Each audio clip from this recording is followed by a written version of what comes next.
In today's video, I'm going to teach you how to reset your Shopify store. When people say reset a Shopify store, what you're really doing is closing your current store at the end of its billing cycle and then starting fresh with a brand new store.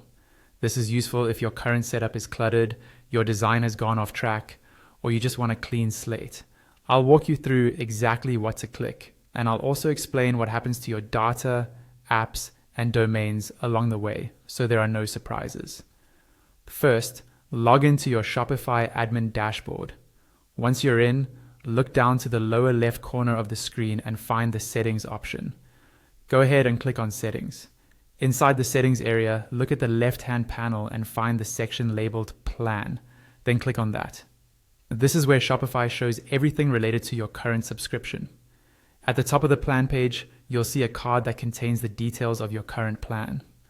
On the lower right corner of that card, there's an option to cancel your plan. Click on Cancel Plan.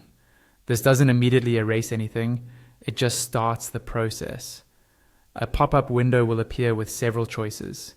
You'll see options like Cancel Plan, Switch to another plan, Switch to Pause and Build, and Start New Store. Since we're aiming for a full reset, choose the option that says Start New Store. This tells Shopify that instead of simply closing your account, you want to spin up a brand new store after this one closes. Before you can continue, Shopify will show you some important reminders. Take a moment to read through the notes about app subscriptions, domain transfers, and exporting your data. This is your chance to make sure you've saved anything important, like customer lists or product information, and to confirm how your domains will be handled.